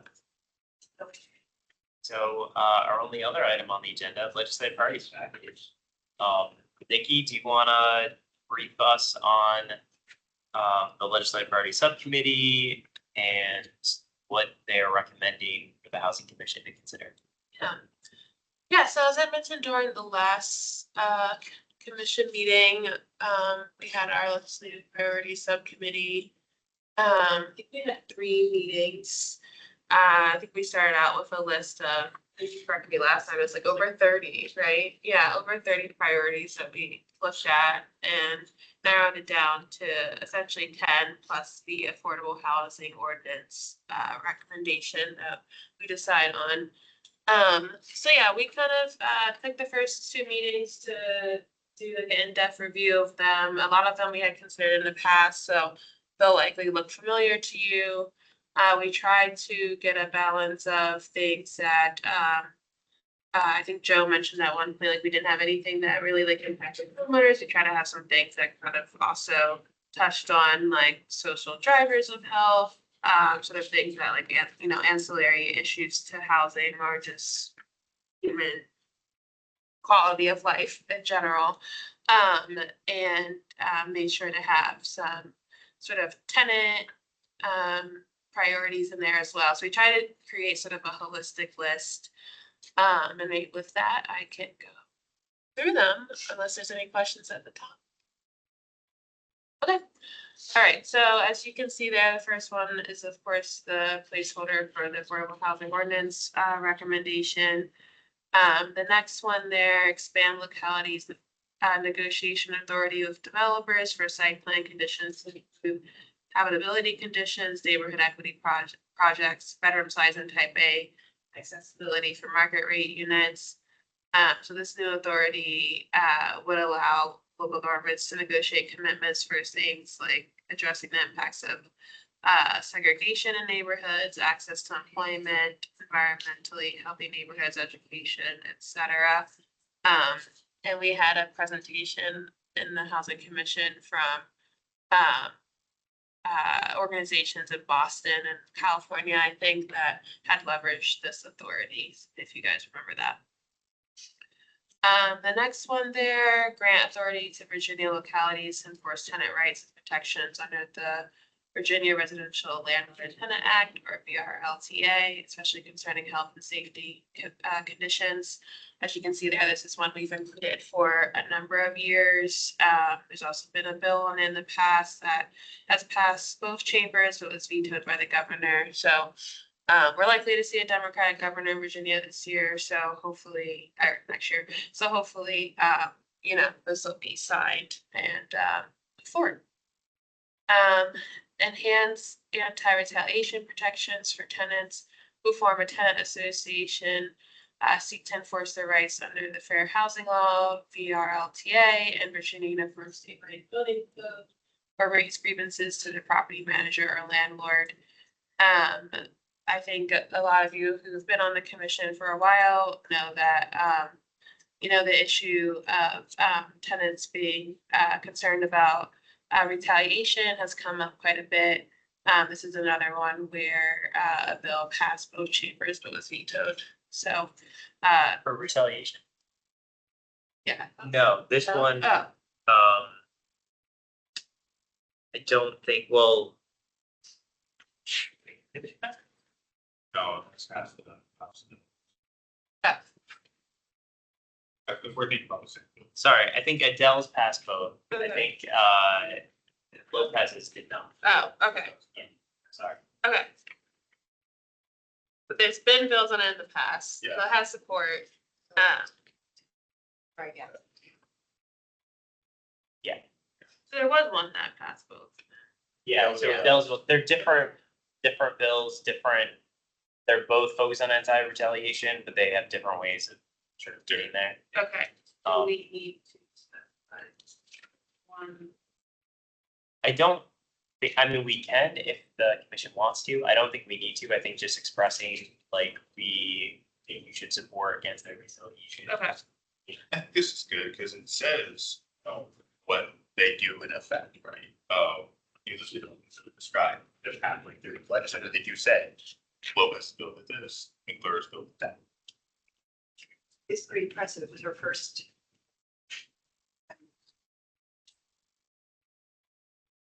Was it a season? Yeah, to get this so far down the road. She will get it for us. Okay, thanks for that additional background. And yeah, I know a lot of folks follow this very closely, so feel free to chime in with a different, additional color. So the next one, allocate more resources toward fair housing laws for transportation. This is one, I think, where we are trying to respond to, lack of action really on the federal level, around discrimination issues, as you can see there. Kellen added that, HUD has cut fair housing staff by almost 80%, which of course is leading to backups of fair housing, investigations. So there's a clear need to allocate additional resources on the local level since, you know, the feds aren't doing that. On the pilot state housing voucher program. So there's a lot of color here from Joe, who couldn't be here, but thank you, Joe, for adding that. As you can see there, in 2024, there was a bill to establish a statewide rental assistance pilot program. The bill did not pass either chamber. Joe also goes on to cite that Virginia is spending a lot of money on administrative costs, sort of verifying eligibility for different programs, and thinks that a state housing voucher program in Arlington specifically would give the county an opportunity to demonstrate how we can streamline some of this and ultimately scale it. And, you know, we hear so often from folks that, you know, being able to afford rent and things like that is such, you know, the top issue. So timely for a number of reasons. Number 7, the Faith in Housing for the Commonwealth Act. I think our public speaker did a great job going over that. So I won't really get into that one too much. Number 8, developmental and use of accessory dwelling units or ADUs. So folks can create ADUs in Arlington today. My understanding is that there hasn't been that many built because the current process is so cumbersome. So this is, you know, asking the county to consider supporting legislation that would kind of streamline that process, so that we can actually see more ADUs. The next one, increasing funding for the Virginia Affordable Housing Trust Fund. We've included this one in the past. It creates and preserves affordable housing and reduces homelessness in the Commonwealth, similar to Arlington's Affordable Housing Investment Fund. The next one we thought was just, you know, important, but also just low-hanging fruit that we thought, you know, we could tackle. So require legal aid office contact information for all lease terminations, because it's currently only available or included on public housing and housing choice voucher recipients of these terminations. So including it on all of them, you know, it gives, you know, everyone access to information for folks who, you know, might not realize it's out there. And the last one, require localities to develop streamlined development process for 100% affordable developments. I think this is one, again, where you know, we're seeing a lot of paperwork and things like that that are slowing down that process at such an important time. So want to put a priority there to streamline that. So that's the list we should came up with. So before the commission is the recommendation from the subcommittee. So last year, I think we narrowed it down to 7. It is up to us how many we propose. We can propose 10. We can propose 1. We can propose none. It's up to us. So last year we went through and kind of said, okay, here are the ones that, even though people may like them, we don't think we should move forward with. I don't know if the county board is planning, so they have a new legislative like lobbyist person. It's Yeah, Alfonso's former chief of staff, and I can't think of his name. Brian. Brian. Yes. So I don't know if the plan is with their new staff member, and planning that they're doing now, if they adopt something of legislative priorities to make sure that there's a bill associated with each of them, I do not know. If that's what they're planning. Or if they're just going to say, we agree with this, we're just gonna put it out there for everyone to know that this is, if it comes up before the General Assembly, we would support this. Or if they would do a mix of them, depending on if board members feel strongly about a particular piece of legislation. So they may end up adding something to their list and then say, but we're not actually gonna ask anyone to carry this bill, or a bill related to this. So I do not know what the county board will decide to do. Just want to make sure that everyone's aware that, it is possible that things that we recommend that they then adopt could mean that the board gets a bill introduced, or it could mean that it doesn't. So just establish. Managing expectations. Yeah. I like all these bills. Some of these we've been working on for years to try to vendors. I do particularly really like this, the state housing voucher program. And those we can break down that Joe's done. Something that has a moral aspect to it that people deserve to be housed, but also that it can be done far more cost effectively than is currently being done. That's already being modeled in other states. So there's really no excuse for Virginia not to step up if it's being done in other places, and it can be done cheaper and accomplish a priority that both parties, members of both parties claim to care about. So I will say with number 6, so the first bullet and the second bullet are unrelated. So the first bullet is describing what the General Assembly has done in the past with trying to establish a with the 5,000 Families Fund, which is a statewide voucher program. So that is action that they have taken. Joe is proposing something that may not align with what those bills have put in place. He's saying that, hey, I think we should have a statewide voucher program, and this company has helped other states do this in a way that's really cheap. So we can, when we make a recommendation, if we choose to include this one, we can recommend that, in general, the board support a statewide housing voucher program. We could get specific and say you should support the 5,000 Families Fund, which I know there are other groups that are making sure that comes back this year. Or we could say we want you to push for what Joe is recommending, or we could just say we support the bill, the 5,000 families, and you should encourage the General Assembly to take a look at what Joe is also recommending. So there's different ways we can move forward with that.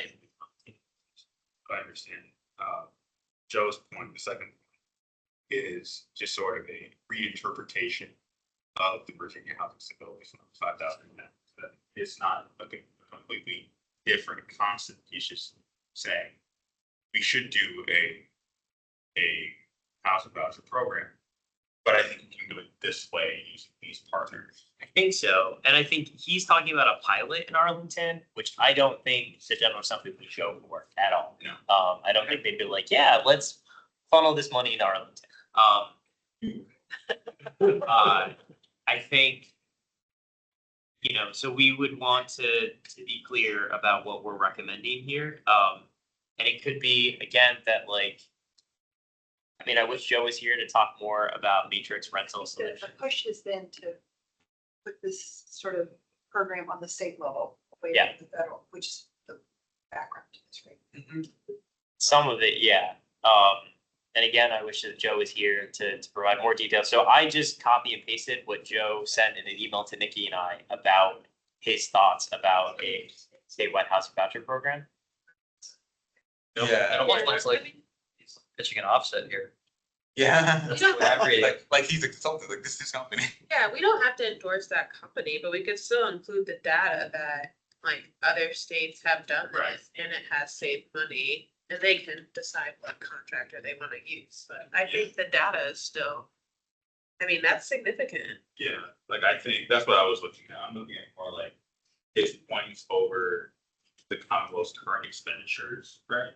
And then comparing that to his proposed solution of making 17 million savings, right? Those intuitions can be divorced from a pilot or the company and just integrate that into the first. Yeah, and I think when he's talking about the costs, it's not just, because there is no statewide housing voucher program. So he's talking about Medicaid, SNAP, WIC, like that there's a big cost with a lot of our aid programs. And if you've ever either like in Arlington tried to sign up for our program, like it's the mountain of paperwork because every program has its own series of forms you have to fill out and they all ask for the same information and again, and again. And it's really frustrating for folks who have to go through that. Arlington doesn't control most of those, so they're sorry, but you know, the federal government mandates or the state government mandates that you have to fill out this 15 But I page. think they also consolidate some of that stuff years ago. I mean, it It's- used to be worse. It's still pretty bad. Yeah, I was helping someone through it last year and it was incredibly frustrating because it was just, why am I doing this again? I mean, it's similar to like the doctor's office where they make you do, yeah, give us your insurance information on 5 different forms because we're not going to hit them. There's some efficiencies there. So I think if we move forward with this, then it sounds like, say, fine to give the history, but say we also recommend that the General Assembly look into ways to save costs. And there's ways to do it. Connecticut, other places have done that, recommend that that's what you look into. And maybe we have matrix rental solutions present to the housing commissions and learn more about what that is in the future, but I don't know enough now to speak intelligently. Yeah. Yeah, I would. Also with the Faith in Housing and the Commonwealth Act, so this is word for word our recommendation from last year. I think what's changed and what's being considered this year, and it might have been true last year, is that it's not just church properties, it's also all nonprofit properties. So that's a pretty big change. And it expands pretty drastically the scope of what properties could be considered for this. We don't talk about that in our current write-up. We can change that to talk about that and say, we support this for all church or religious and nonprofit, properties. But that's something that we should decide if we do move forward with recommending this, what the scope is. And again, the bullet points here are not specific to the legislation that was introduced last year. These were the bullet points that we said should be in that type of term, and what we thought was important. I worked on some of the video work for the bill. Just looking at some of that language. Nonprofit as well as religious spaces. So I think we should include that language just so as in compliance with what some of our advocates are talking about, and I appreciate the great work that Voice and others have done in trying to get this across the finish line. Because it is, I think, one of the areas where we've got such a significant shortage of housing that even if we were to build at capacity for, I believe it is 10 years straight, we still wouldn't meet what we need to be, right? And I think it's best that we make this as broad as possible. And But I think keeping the name is kind of nice. It sounds good. Yeah. I don't have an issue with that. I think another important point about this, where we had a lot of discussion last year, was I think the bill as they're being proposed says by right process to develop, which means there is no public process. Last year we said, well, there should be a limited public engagement process. So just put this in some context, my own understanding, right? Like the Goodwill site plan that came before us. It's still potentially, I think it still would have had to be a site plan because, or actually, I don't know, because it's within what is the radius? Is it a quarter mile or someone know in what the language is for the bill now? Like they can build density and height, by right up to like other buildings within a certain radius or something. Does anyone know offhand what it is? It like a quarter mile or something? I'm not, I think it's whatever language is still in flux. Yeah, that was the problem last year too, is that we couldn't get like a square. Well, what exactly is it? People didn't really know until like December. But yeah, so I think something to consider is what do we think it should be? Do we think that it should be by right? Do we think that, especially now that it would likely be any nonprofit owned, parcel, not just church, so it's just a lot more properties that would be in play. And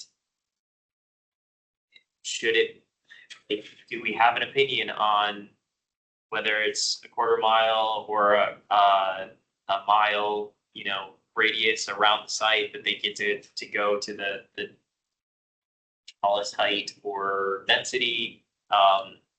And do we think it's a problem if like the Goodwill site was by right and it never came before us and the community didn't have any say in that project? There were a lot of changes that were made to the design and, like through the site plan process, there was a lot of concern about like pedestrian access and safety and like all of that came through a public process where they said, okay, here's the final result. I think the way the bill is being talked about now is that there would be no public discussion unless the applicant wanted there to be, but they would not be required to go through any of that. So there wouldn't be an opportunity for the Housing Commission or the Planning Commission or other groups to weigh in on it. Last year we said it should be a streamlined process, but there should still be some sort of public process that they have to go through. But this year we could choose differently. Yes. If I understand it correctly, the proposal that Voice is advocating is that there not be a zoning requirement so that they could build by right, but that the site plan and related conditions would still be subject to all the regulations and process. So to making a distinction between the right to build there and some of the conditions.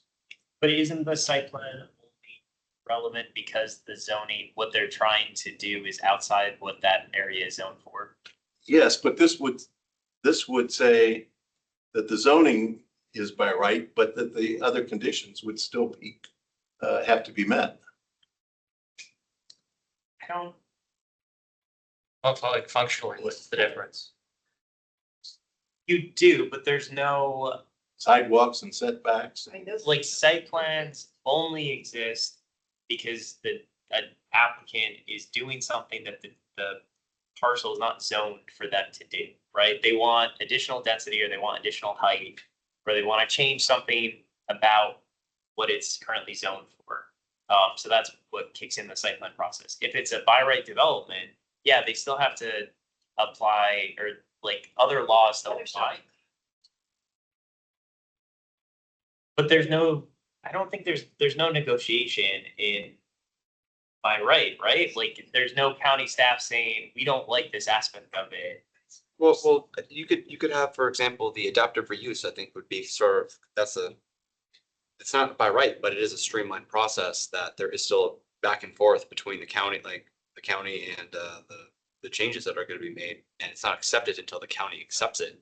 But I believe there's no requirement to do any, there's no, there were for the most recent site plans that were adaptive reuse, they did go through a lot of iterative changes as it went on, but there was no public site plan review committee that was streamed to public. There was engagement that did take place, public, but that wasn't, I don't believe that was required from the county to do that, but it still happened. And then of course, yeah, one was in Virginia Square next to the Metro, and the other one was the hotel and the office. There was the hotel and yeah, the twin building. So those both did go through that, not full on by right where it just, it gets, you find out when you see the note, the photos are going, that's when you find out by right or, whenever.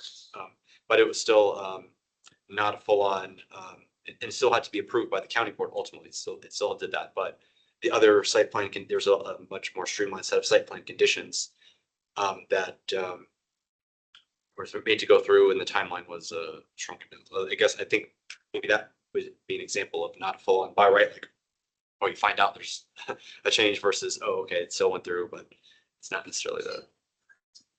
Just deliberating. Yeah, but the permitting is not, The so. public, yeah, you don't. unless you- Permits are still not. Yeah, I guess the unease that I feel, and that sounds what is it, adaptive reuse?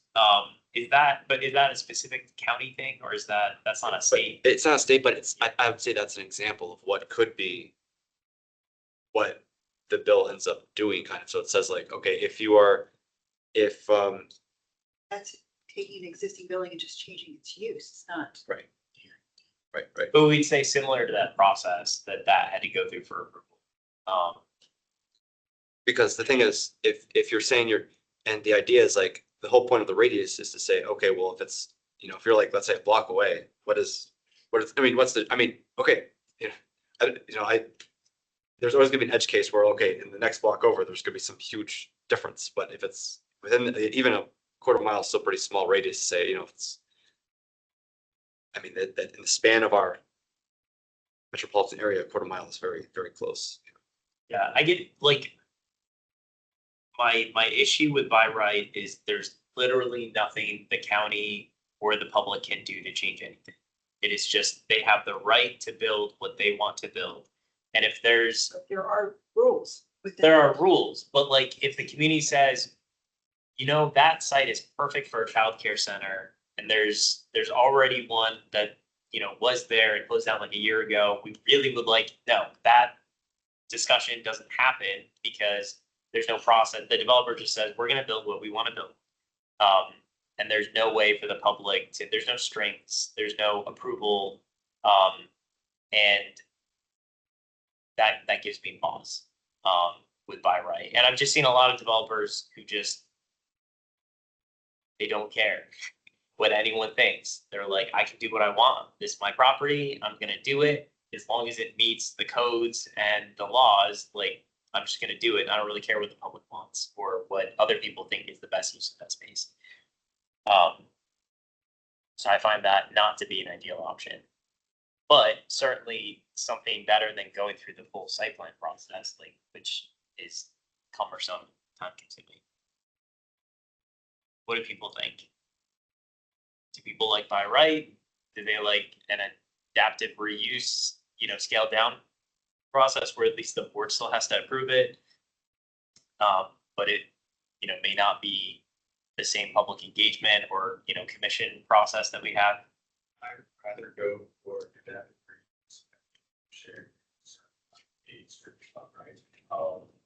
So I'm aware that sometimes with the public input process, it can become a sort of circuitous and tedious process in of itself. So I don't want them to be like, yeah, it's like that balance, right? Like, yes, you should have some public input with these things, but there's always there can be too much of a good thing, right? And so I don't think that developers should just feel like, as you said, do whatever they want, not have to care what the public considerations are, and just move forward, just plow through. But I think having an adaptive reuse model is preferable because the county board are political actors that are accountable to us, right? There is still an influence point, even though it's not a completely open process. So I would be in favor of something like that.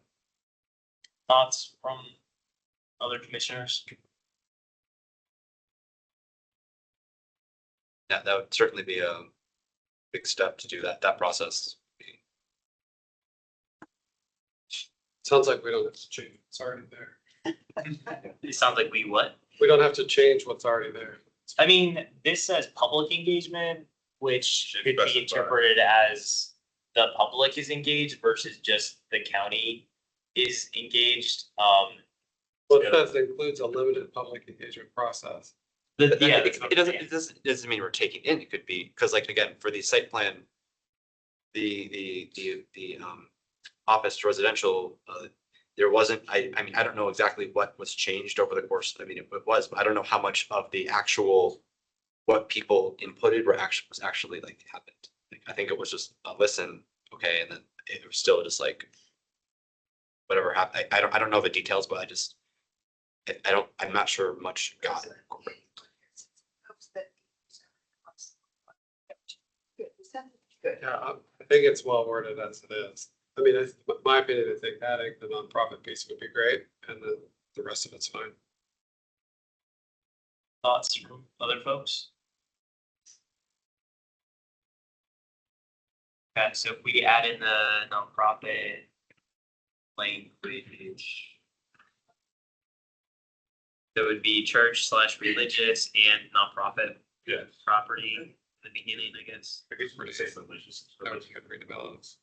Church, right? Oh, yeah. Say religious / nonprofit. Do we know, is it still called the Faith and Housing for the Commonwealth Act? Like, is that a name that it still has, or, because I know Yigby is another name for it, like, but it was at one point called the Faith and Housing for the Commonwealth Act. I think it can, Do you happen to know? My understanding is that the bills are still being written, and Yeah. so it's pretty hard to put a nail in it now, but we do have sponsors for something that would do what we propose, which is the Yigby. Yeah, I think the challenge too, like, I remember last year, there were multiple competing bills, Right. and it was very difficult to, yeah. But process, but I think what I was wanting on the house. That's Josh Bolton. I don't, do you have any pictures of that? Senate patron, I forget. Who's the Senate patron? Yes. I believe it's McPike. I bet Alice knows this. It's Jeremy McPike, I believe. McPike? Okay, excellent. So we have, and they're coordinating there, so the language should be fairly similar. So it's not the whole rigmarole we had a year or two ago. But I mean, I like Faith in Housing for the Commonwealth Act, at least on our end, that can be what we put forward, and we can, the county can be responsible for syncing that up with McPike and Cole, so that's not really our responsibility. So also the last bullet point under this, the sub bullets, the affordable housing developed on the congregation property serves residents at 60% of AMI and is affordable for 99 years. I don't know if that's in the actual bill. That was just our recommendation last year, that should be an additional condition. I don't know, do you know if that's something that, again? Because I don't know if there were specific requirements about like how much of it needs to be affordable or at what level. That was, again, just what we came up with last year. Thoughts on that?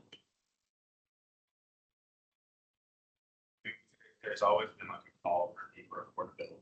I know 60% is like the upper limit of affordability. I don't know if we want to talk about 15%, 40 We should read it. is expensive. It's too subsidized and against. Yeah, that's the problem. That like, right. That's what I'm not sure. Like, Ouch. of Well, I mean, there is a mission drive with some of these groups, right? Seek to do that where they can, but to Karen's point, like, you don't want to limit it too much to where now they can't do the project. yeah. Then even at 60, even if we do the statewide voucher program, right, then someone with the voucher could use that to tap up, right? That's true. So yeah, I think you're right. Just keep it where it is. But right now, it's assuming that, did we say how many of the units have to be affordable? No. So I guess I would be less comfortable with them getting a special process if it's just like, oh, we're gonna have 2 out of 500 units that will be affordable. It should be, in my view, like a lot more than that, but I don't know. We don't have to specify, we can keep it as is. I think that meant to say all, I think it says, I think that simplifies it all. Yeah. Sorry, I didn't hear that. I think it's a like the affordable developed, so like, I think that's, I mean, have to say, I don't, we could say all, but I think that it was still implied as all. Not sure. Okay. Other thoughts on this one before we talk about other specific priorities? Do we just want to go in order through them? See if you will have specific questions or comments. Yeah. Okay, number 2. Thoughts, questions, comments on this?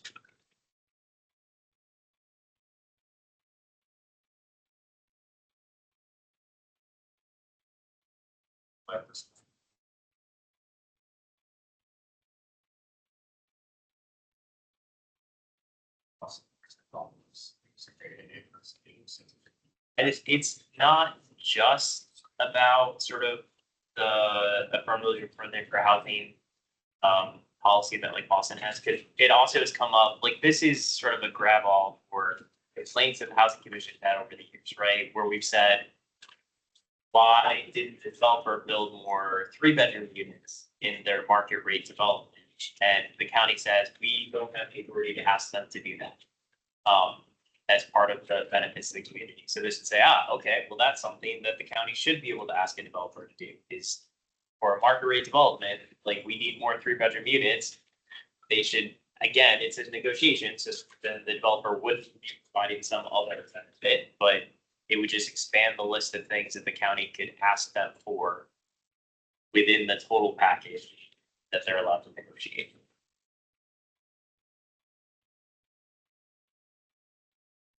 Okay, the third one, I mean, we've included this for several years now. The county board has been including this for several years. I think this next session is the one where it's gonna pass. Oh, well, it's already passed many times, where the governor will actually pass it or like sign it and it'll become law. So losing the football and it's gonna be the time.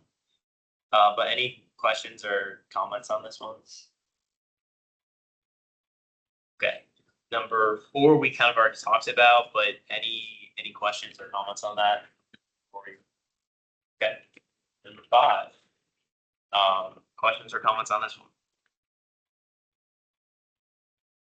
So we're talking about allocating more resources, and we're not really specific with how much and in what areas talking about investing, but since we're finishing this really steep cut,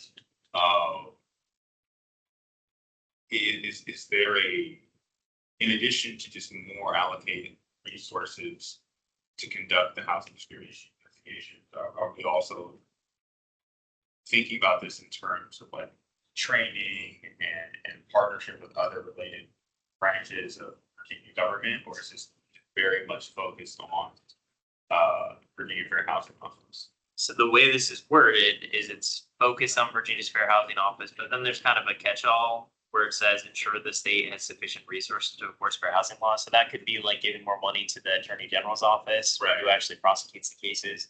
I didn't get specific in that language, but we could if we wanted to. But the Office of Fair Housing, or the Fair Housing Office in Virginia, does trainings, they do education, and they do the investigations. And they also they work with the Fair Housing Board at the state level. I don't think we need to get more specifics. This seems like it's a little bit outside the scope, rather if we allocate the resources, government developments, department and coordinate with the Attorney General's office to ensure. Well, I think too, for whatever patron makes this a budget amendment, like they would also probably work with the relevant offices, departments to figure out, okay, specifically who's getting more funding. But yeah, I don't know that we need to be that specific. We already talked about 6 and 7. Number 8. Questions, comments? I think this is mainly focused on the 3rd bullet. This is focused on streamlining.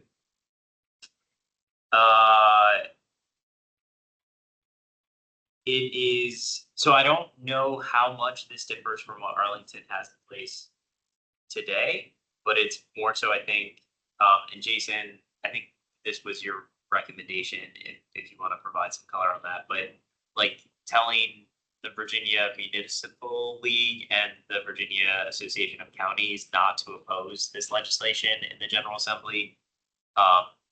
But it would have a much larger impact outside of Arlington than it would have inside of Arlington, because we do allow accessory dwelling units, whereas many localities across the Commonwealth do not.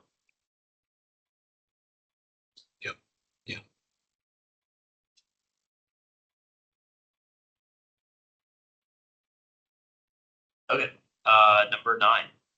We've included this in the past as well. And the county board typically includes this every year, just more money for the Affordable Housing Trust Fund at the state level. Okay, number 10. We included this last year, the same language that we used last year. Questions, comments about this one? Number 11. This is new, and there's different schools of thought on this.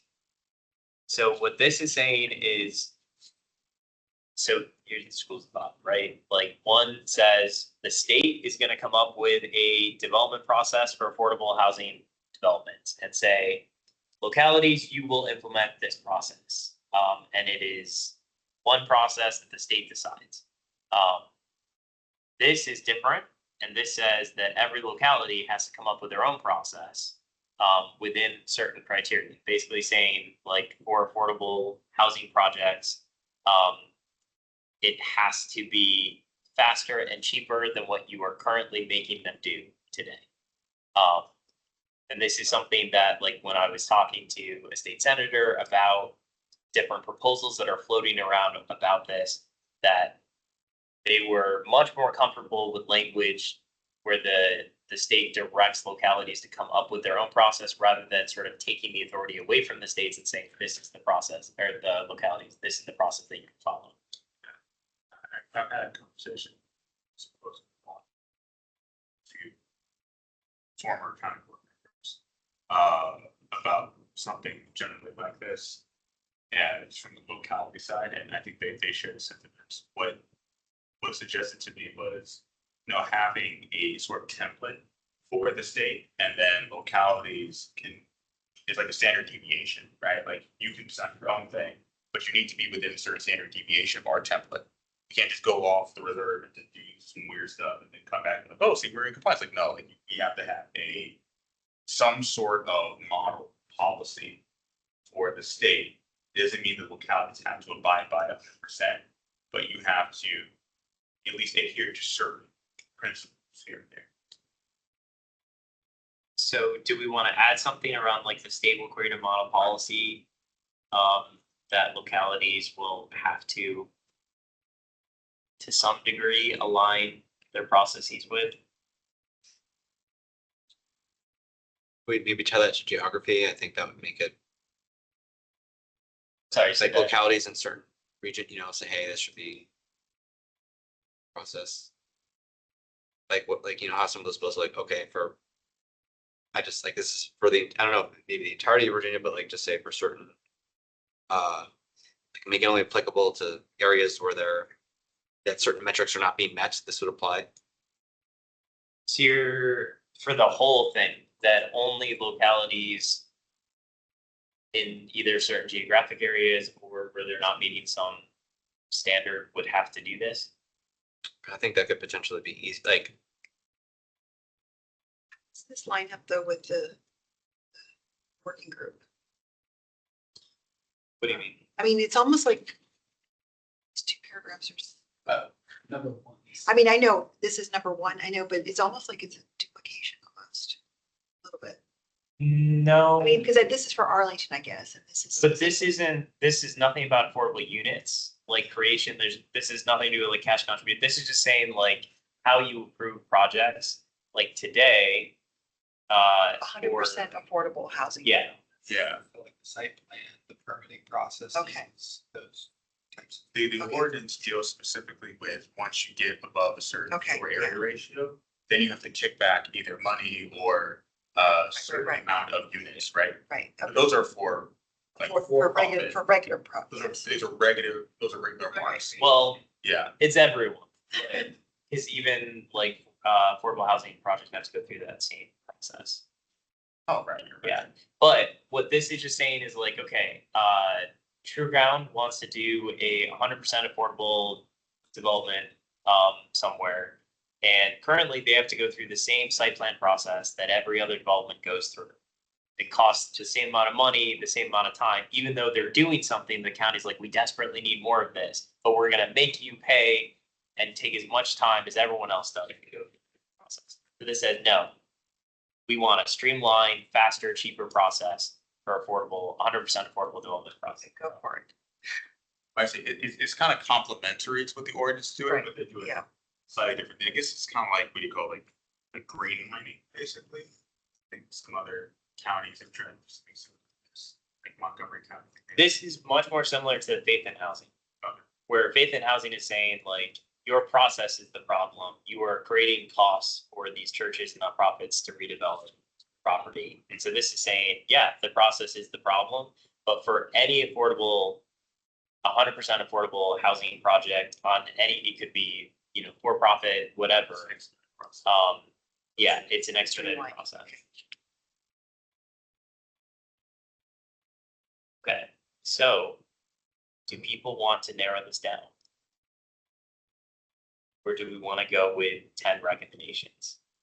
Well, I say 10 because the first one we're sending separately. So, I mean, yes, it is, but we're, I think, given that expertise from what, you say 30? 27? Yeah. So You guys already chopped this I down. think last time we whittled it down with the understanding that it was a far, right? Maybe this time around. Better chances. Yeah. You could all vote on it. And we don't know if they might just send them all. They're saying. anything's possible. They might just send them all. That's what I'm for. Yeah. It's also 9/18. Yeah. I'm just gonna put that out there. I don't have a problem with all of them. They're very good. It's very. Okay, so with next steps, we'll vote, but we made some changes to it. Happy to work with Nikki to make edits to the language, put it in the letter format, and then send it out to folks to see if there's any, you know, last minute like wording changes, and then send it out to the board. Only a month later than they asked for it. But they asked for it like a month before, and we weren't even gonna meet then, so it was impossible to meet it. Good job getting it. Okay, does someone want to make a motion to approve all of the recommended legislative priorities from the subcommittee with the edits that we've discussed? Do I have a second? Have a list of We still have quorum? you, we Yes. do, Okay. yeah. We do one. I was worried. Commissioner Macbeth votes yes, Commissioner Blake, Yes. Commissioner Coleman, yes, Commissioner Lennick, yes, Commissioner. Commissioner Ross, Yes. Commissioner Schwartz. Yes. Commissioner Service. Okay, it passes unanimously. Thank you. Nikki's baby is adopted. Our subcommittee. Good work. So I did just want to mention one other thing. I know you sent, you guys saw the letter from the NAACP about the fair housing enforcement. And I'd also shared the 2024 testing report from the county and the Equal Rights Center. We are working to try to get the Office of Human Rights to brief the commission on that. I don't know when that will happen. Hopefully this year. Scheduling is a problem, but we are working to do that. So I just wanted to update people. Just real quick, I did the county board meeting, give our thoughts on the 2,500 that passed. The other one got deferred, so whoever's going to be there in January, I can send you the text or whatever the summary is. Whoever's there. Did it get deferred to January? Or not, sorry, what, it deferred later, so whoever it is, then it actually could be me if it's December, but I can. And I don't know what that means because RL Now made it sound like it was dead and they had to go back to They really. the drawing board, but I don't know if that's accurate. Now. The Inn, Roslyn Inn project, Oh, yeah. The applicant to Yeah. be back. Yeah, they just asked for defer. They didn't even. I think they just asked for the deferral, and then it was granted. This was the project the county manager recommendation Yeah. was denied. yeah. Yeah. So they didn't like present, and it was like debated. And they voted no. It was just like So does that mean it'll come back to the housing commission at some point? That's a discussion we can have. Okay. We've never had. But that wait, happen, since we- but If the housing package. So maybe not, but. Okay. you're welcome. Oh, because they have to make those changes. Okay, we'll figure it out. But okay, well, thank you all very much for your time. History was made today, maybe.